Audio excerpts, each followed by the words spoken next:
These are the quarterbacks that you cannot draft in fantasy football this year if you like winning money. I'm going to get it started. My quarterback to avoid this year is Brock Purdy. I have him as my quarterback 17. He's going as the quarterback 12 on Sleeper right now. He finished as the QB 14 last year, so he's finished later than he's going right now. I don't really have much stats to back this one up. Brock Purdy's produced. He's been a top 10 quarterback before. He's been a high-end QB2 like he was last year at the QB 14. To me, I just feel like so much has to go right for the 49ers for this to hit, and I don't believe in all those things. You have Christian McCaffrey coming back from double Achilles tendonitis, which is a big concern. I know a lot of people are very bullish on McCaffrey right now, basically saying, like, if he's there, he's going to be that guy. I don't know if it's that simple. I'd like to believe it is because I love Christian McCaffrey. That's my dog for life, but it's definitely not that simple. You have to factor that in. And the 49ers offense is just going to go as Christian McCaffrey goes. That's just kind of how it is. Brandon Ayuk coming back from a major knee injury. Is Brandon Ayuk going to be ready for week 1? Probably not. I don't think Definitely so. not. Right. You got, a bunch of spike weeks from Juwan Jennings last year, but is that who Juwan Jennings is, or was it just a couple spike weeks? We don't know. I know you believe in Juwan Jennings. I like the player a lot. Forgetting one guy. Slick Rick? Slick Rick, baby. And George Kittle does exist. Yeah. I was going to get, Slick Rick, is kind of an unknown. He had that great Week 17 game to lose me the 32-man Sure did. last year, so I kind of have a personal vendetta against Slick Rick. And then you have the George Kittle thing, who, honestly, when we get to the tight end episodes, all this just aligns for George Kittle to have a monster year. But the only negative I have to say about George Kittle is just he's another year older, which can matter. Might not matter, like but it might not matter, but it can matter. It And he's guaranteed to miss 3 games a year at least. Right, He so stayed relatively healthy the last couple of years, though. He misses 3 games a year. Yeah. So for me, it's just like, this isn't even a knock on Brock Purdy, the player, because I know a lot of people like to knock Brock Purdy, the player. I think Brock Purdy's fine. He got his bag. Shout out to him. Something in his favor, playing devil's advocate against myself, is the Niners have the easiest schedule in football this year, which can definitely help the case. But I just think so much has to go right for this offense that I'd rather draft someone else that I feel a little bit safer with. Have the conversation. I just spoke about him. I'm drafting Dak over Brock Purdy every single time. Agreed. Me personally. Every single time. It's close. And I can even hear the argument if you think Brock Purdy has a higher ceiling. But I think in terms of the floor, I just think Dak's safer. I think that Cowboys offense, for fantasy football, obviously real football completely different. I think the 49ers are a better unit. But for fantasy football, I think Dak's situation is safer because there's not much injury history that you're relying on guys to be healthy for. So Aside from him. Aside from him. But like I said, I threw that out the window. It's 1 year on, 1 year off. So I'm throwing that out the window personally. Since you're guaranteeing a full bill of health, I am. Maybe he misses a game, but I hope he's very healthy. I feel pretty confident Dak plays all 17. So yeah, I mean, it's just so much has to go right for them. So I'm kind of at that price going as the QB 12. I'm kind of out on it. Me and you both have him at 12. Yeah. So I'm not. None of us are bullish on Brock Purdy, but he is very bullish on Are you? Brock Where do you Purdy. have him? I'm pretty high on Brock. I think I have him as QB7, QB8. Oh, Yeah. you are That's bullish 7. on Brock Purdy. I have him at QB7, and I didn't even notice that. Wow, it's because of his sneaky ability to rush the ball.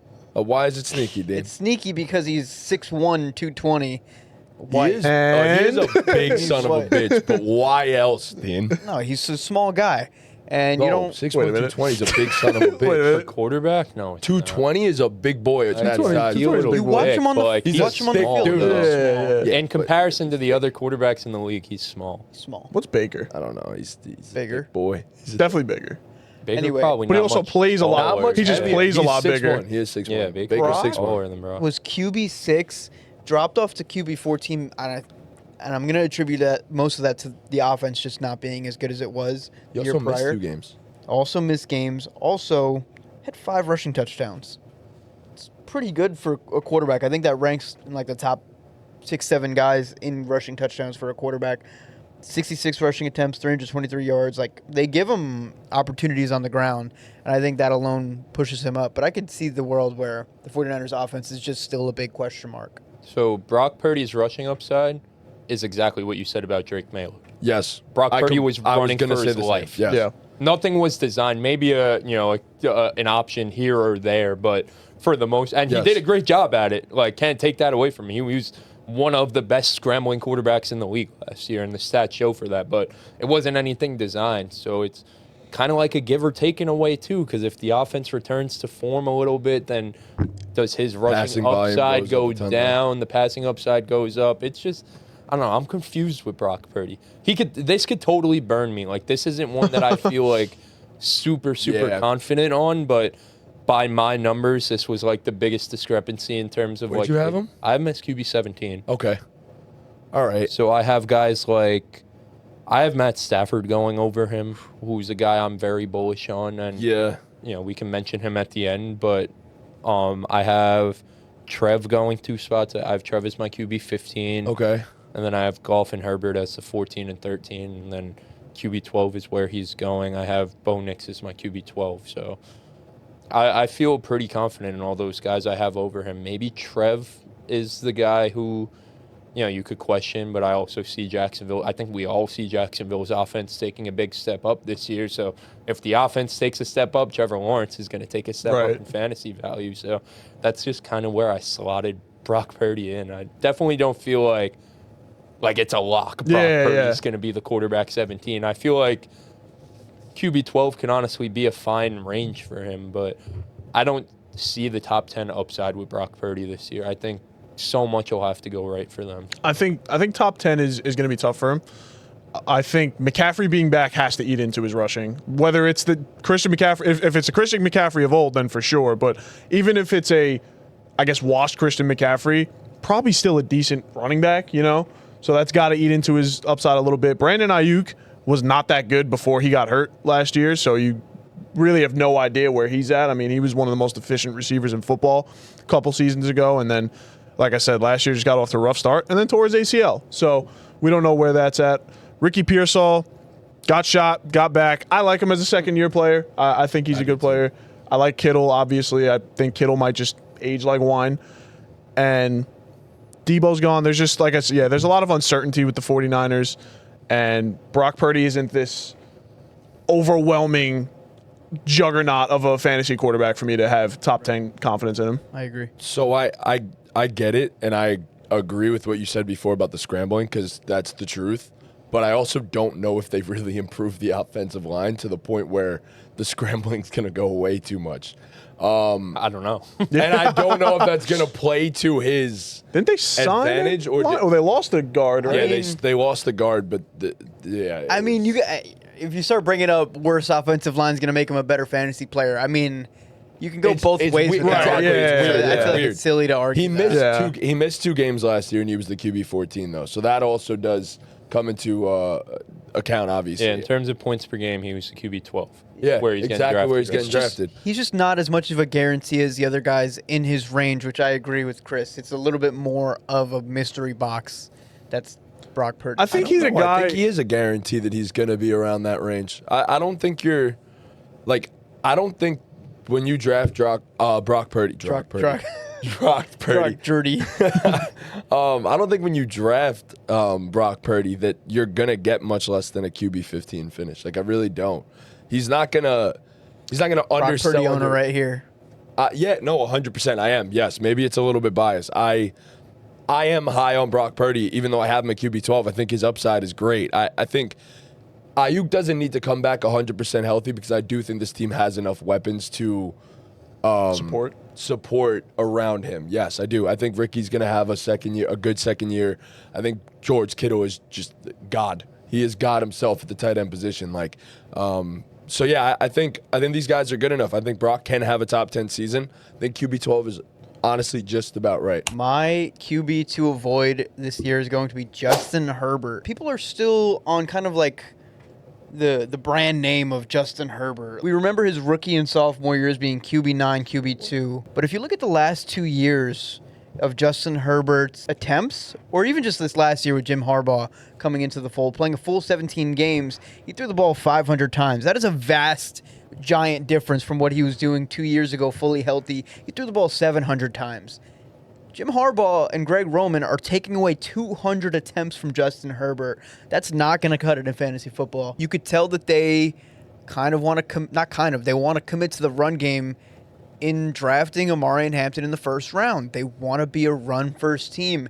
And Justin Herbert at QB 11, like, I just don't see the volume there for him anymore like it once was. I mean, he finished QB 12 last year. I could see him throwing the ball even less this year.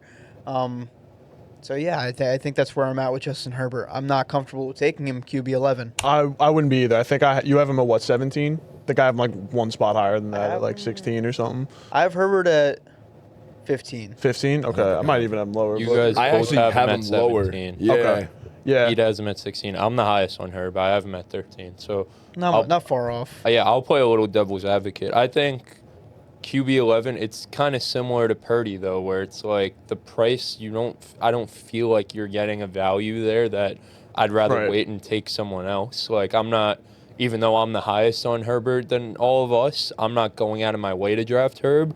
But the thing in his favor is week 8 was when Ladd McConkey kind of came onto the scene. Say that. He finished as the wide receiver 2 that week. From week 8 on, Herbert was the QB 7.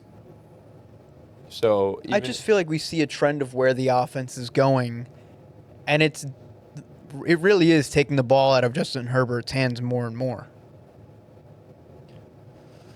There's really just no arguing it. Yeah. That's what the numbers are no, yeah, saying I agree, but with this coaching staff. I don't know. You get a guy in Hampton who's a dynamic running back who part of the appeal to an Omari and Hampton is his 3-down ability and some of his pass catching ability, which they didn't have last year in a J.K. Dobbins and a Gus Bus. You draft a guy in Trey Harris who, I mean, where me and you were very, very high on Cleveland, that I think Cleveland is leaps and bounds better than Quentin Johnston. And Quentin, although he had a breakout year too, I guess, but he left a lot of damn points on.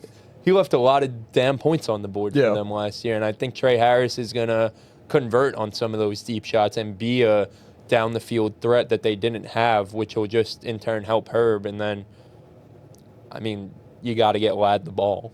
Whether you're a run first team or not, you got to get Ladd the ball. And again, once Ladd came onto the scene last year, Herb, his fantasy value went up, and he was the QB 7 from that point on. So I think I definitely get where you're coming from, because they definitely want to take the ball out of his hands as much as possible. They don't want him to have to be superhero for 60 minutes. They don't want to throw the ball 700 times a season. Yeah. No. I get it, and I have him at QB 17, like we just said. I agree with your premise. It's just down the stretch over the last 5 games of the season, it was 30, 33, 31, 38, and 36 pass attempts. So they were slinging the rock a little bit. They opened it up. So to that point, I want to jump in here. J.K. Dobbins missed weeks 12 through 15 or something like that. I just looked. Okay. So, yeah, the two correlate directly. Right. When yeah, you got to Dobbins went out factor was that in. when they had to start throwing the ball. Yeah, but And then like you said, last 2 2 pass weeks- catching backs. Maybe that balances out a little bit, but yeah, last 3 weeks I'm in still 31, 38, and 36. Sure. It's still a ton of passing attempts, and I mean I get it. I don't know how much Trey Harris comes in and really dominates and changes the game for them, but I'm told. They got Mike Williams back.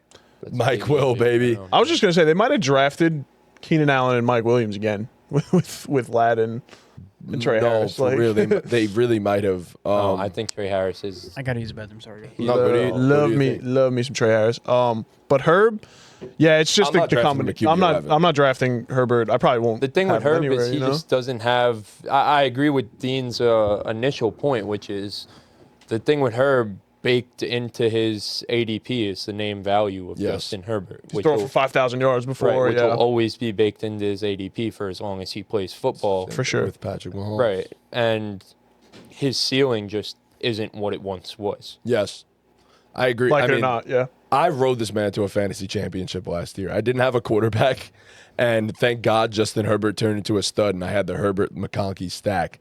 Right. So there is the upside still there. Yeah. Like, it is still in there. It's just Yeah, and part of the reason I have him ranked so highly is this same exact take Dean's making right now. I don't know if you guys remember, was a take that burned me last year. Justin Herbert was my quarterback to avoid for basically the same reasons. I didn't believe in the offense. I thought they were going to be run heavy, and then he burned me. Like, he was great down the stretch of the season, and he finished as a QB1. He finished at 11. I think he finished the QB 11. Yeah, so he was a QB1. Where I remember he was going like QB 20-ish. QB 12. So he finished as a QB1. He was going around QB 17-ish last year, and one of my bold takes was he won't finish as a top 20 quarterback. So, yeah, It's tough. He also, if we're being honest, we always talk about the law of averages. He just had one of the most efficient quarterback seasons ever, too. Like, 23 touchdowns to 3 interceptions is a crazy ratio.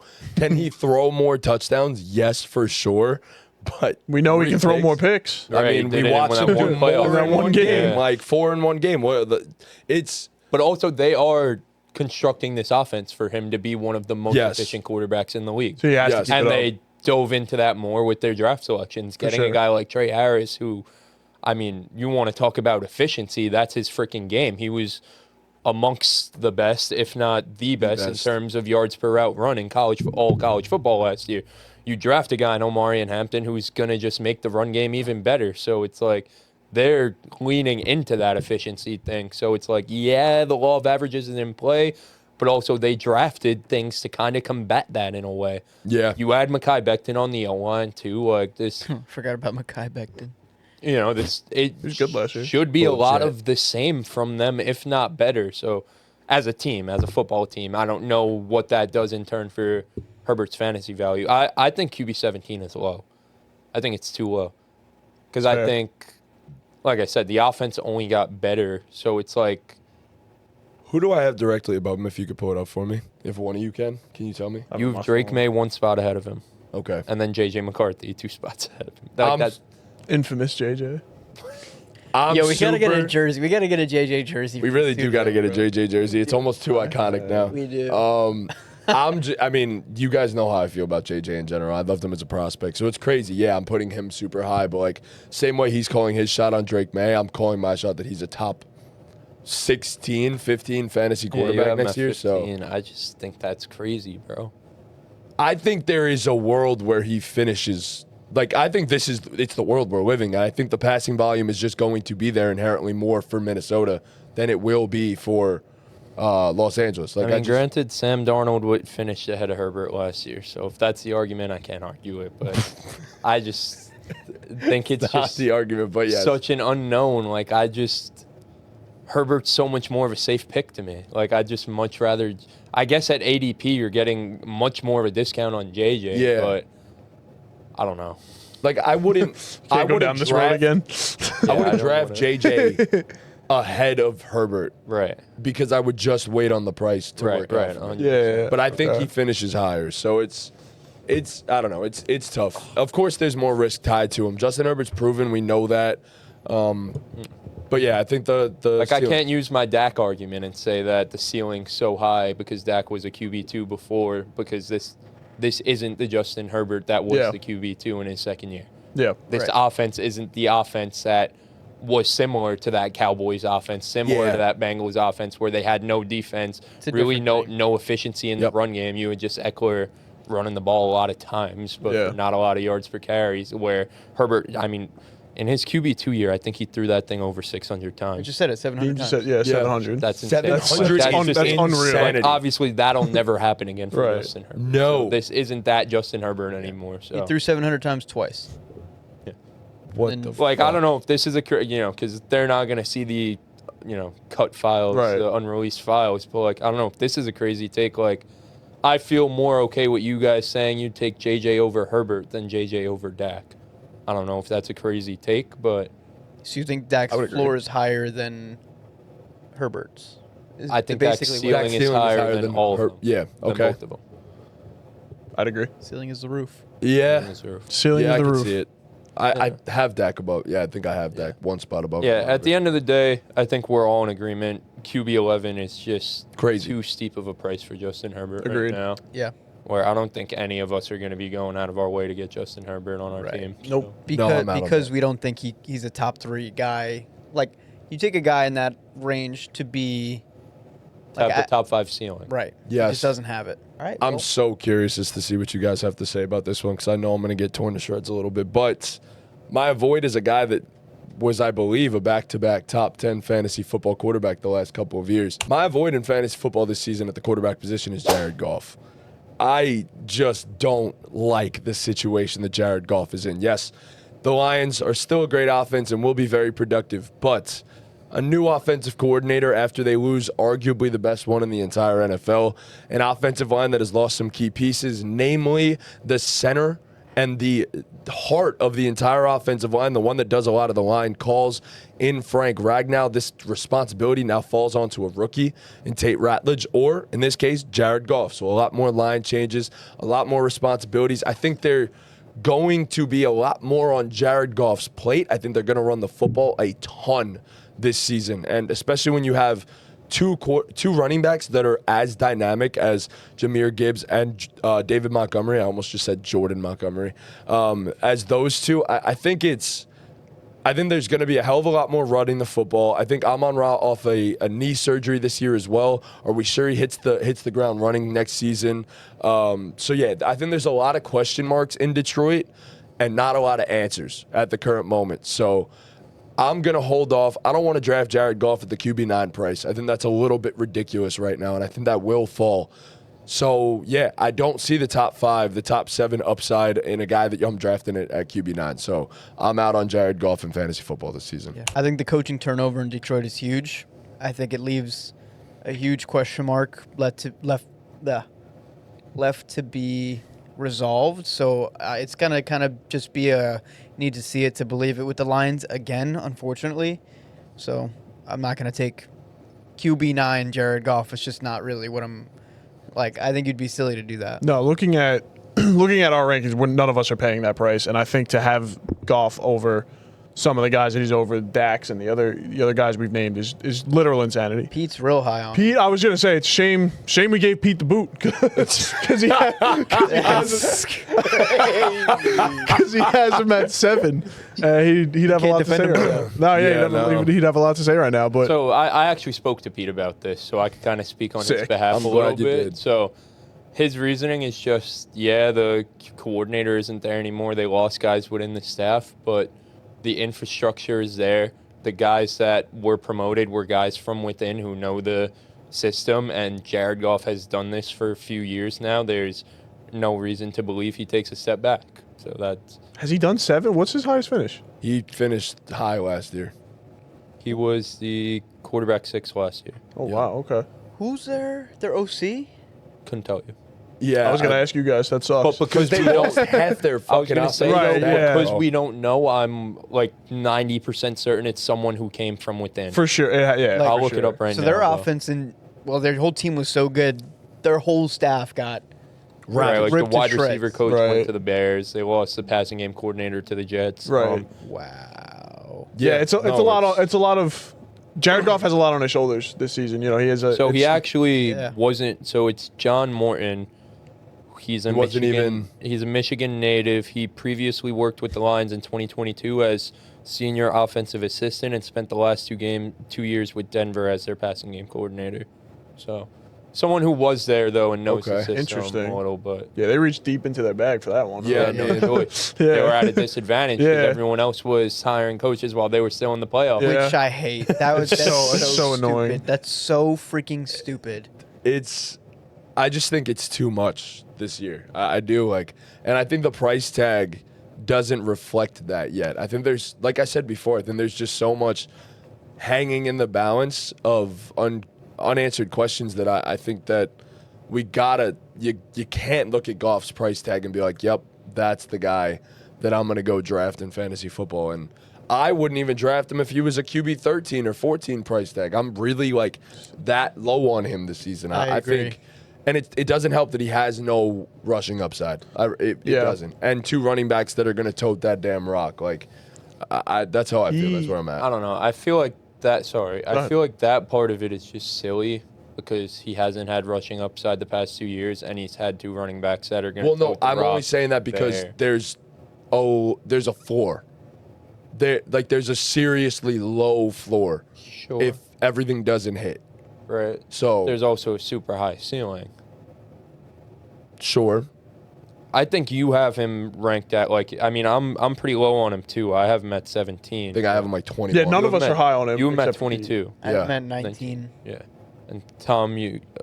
14. Oh no, I have him at 14. Tom, you have him at 17. I keep So I'm a mixing up little our bit- rankings. yeah. So I'm a little bit higher on him, but I think you have him ranked at like his absolute floor. Yeah. Like I don't it even could think get that is his worse floor, than yeah. 22 for him, and I'd be willing to bet a good sum of money that he finishes above he's a top 20 Top 20. fantasy quarterback. I Who are think. the guys I have directly above him? Michael I know Penix, Stafford, Penix is crazy. Penix above Goff is nuts. Penix, Stafford, Stroud, T-Law. No, bro. Yeah, I mean, Yes. his past 3 finishes Penix are 6, above 7, Goff 10 with is no Ben just- Johnson. I get it. I'm but- sorry, so silly. I'm not actually sorry. I don't know. It's so dumb. I think Michael Penix is going to have more passing volume than Jared Goff next year. And you could argue it's maybe a less efficient offense, but I mean, he Well, it also is playing with a but- running back that's going to tote that rock, yes. you know? But there's 2 guys that are going to get 200. No, I agree. plus. The Lions' identity is going to be running the rock. I don't think Especially- the Falcons' identity is going to be running the ball, but I mean, What, they have. what about the Falcons? And Is telling you though that Penix is gonna be more productive than Jared Goff I just think they're going to throw the football more. And I think Michael Penix based will on be, what? Based on the fact that they will throw the football more. Based on I'm asking you. Based on what? I think they have better weapons in the passing game. I think their What? offensive. What do you mean? In what way are the Atlanta Falcons weapons better than the Detroit Lions? Let me hear this. I'd rather have Drake London and Darnell Mooney. I mean, the Lions' weapons are. Then deeper Amon than Ra, Sam Amon-Ra, Laporta, J-Mo, and Sam J-Mo Laporta, and Jahmyr Gibbs. Are you no. stupid? Yeah, I mean, if we're factoring it, okay. If we're factoring in their weapons, If yeah. we're factoring Nah, in you're weapons, right, then you're the right, Lions you're have right, better you're right. weapons. That was You're right. crazy. You're right. That was Yeah, bad. what are you That was talking bad. about? I forget. Yes, you could use the running backs out of. I mean, Bijan is. You don't even have to use the running backs. Screw the running backs. J-Mo, Amon Ra, Laporta is better than whatever the Falcons have. I don't care if you think Drake Come on, you could London say is his gonna name, bro. Who?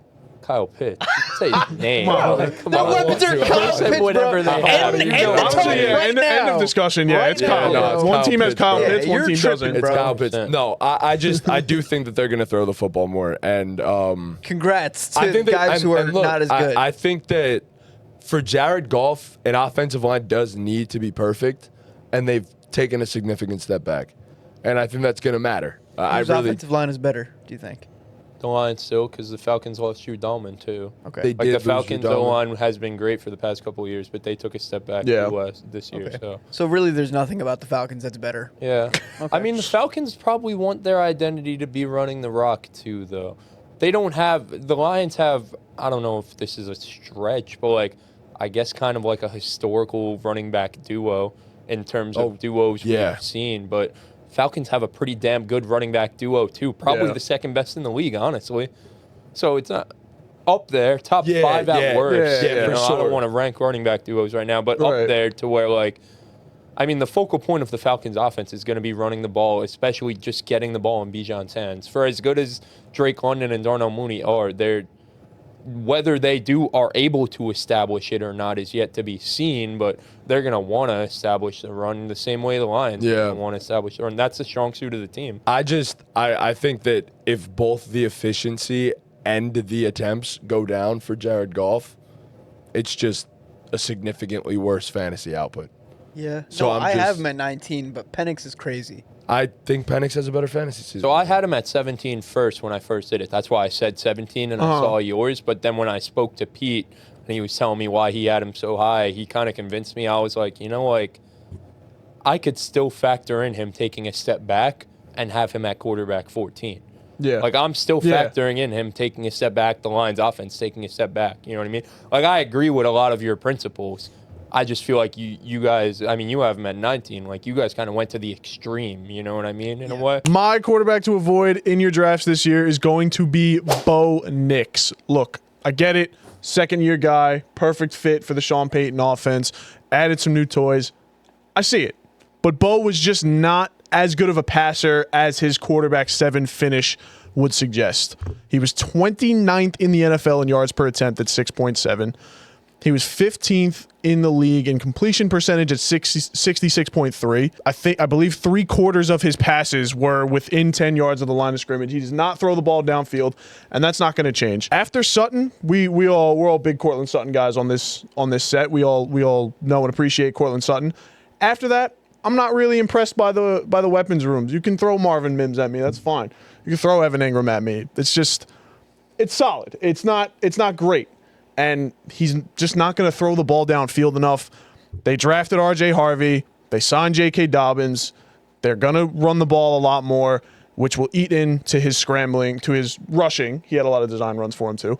But it will eat into his rushing, which will hurt his upside for sure. And right now, he either has to keep up the rushing volume or take strides as a passer and connect on more deep shots and score more touchdowns. Right now, he's being drafted as the quarterback 8 on Sleeper, ahead of guys like Kyler, Fields, and Dak. There's no way I draft him over those guys. Said it perfectly, honestly. Kind of agree with You everything. put together a flawless argument. Yeah. It was kind of great. I still disagree, but that was a great argument. Yeah, I mean, I agree with That's Dean. fair. I disagree, but that was it was a great argument against him. The Kyler Fields and Dak thing sold me because Hell yeah. I have all those guys ranked above him. Exactly. Yeah, so do I. I mean, I don't have Dak above him, but I do have Kyler and Fields. I think that's pretty crazy. Like, I don't know. I guess the rushing, he was a really good runner of the football. Very good runner. I just don't see a world where that doesn't come down. They are going to be a better rushing team, like with their running. Right. 100%. Yeah, for Yeah. sure. How much does that eat into what he's doing? Is the Right. question. So I yeah, know, but does he's it help him? QB7 as a rook. As a rook. I know, but That's a rook. As a rook. as a rook, I know, a but rook. it's as just a rook is crazy. as a rook is insane. But it's just like I said, the depth 12th chart overall. Did they do a lot that? Like, So make they you have believe he's they gonna have get the better? best offensive line in football, the singular best offensive line. Probably in football. argue he had that last year. Though. My did, he question did, was he like, did. what did they do to? They added Evan Ingram, which I think is actually one of the best. He's a good pickups safety of the blanket, yeah. offseason, truth be told, like Sure. I think Revamped it's very running back underrated. What happened? Revamped running back room. Yeah, I mean, it's outside of that, they drafted Pat Bryant in the 3rd round. It's a 3rd round rookie receiver. I'm not expecting too much, but that helps too.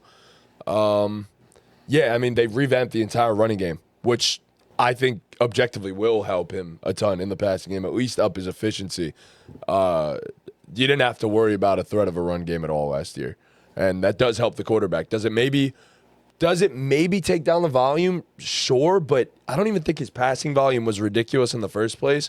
So, well, it's going to take down his rushing volume for sure. Yeah, I completely to. agree with you there that the additions they made in the running back room hurts Bo Nix's fantasy value. It's a crazy name, bro. yeah, Bo Nix is a crazy name. Bro's got 5 letters. There's like 5 total letters. bro. 5 total. letters. I was Is big Bo short for something? Bowman. Knicks. Bowman. Bowman.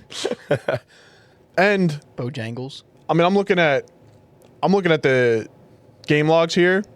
He had some good matchups here, where he had some big games. I don't know what their schedule ranked is, and I don't even think that really matters at this point in this because that's subject to change. But I'm pretty sure he started slow though, Well, and then started. while Bo can be a nickname for other names like Robert or Beau, in his Bo, case, it's his actual given name So they wrote Sucks. BO on the. Jeez. on the birth certificate. Bo. Bro, they named him Body Odor. Yo, bro. That's crazy. Yeah, it's just I don't know. I just don't think the home run hitting plays are going to be there, like the big plays down the field, which I think he'll do. need to make up the discrepancy in the rushing.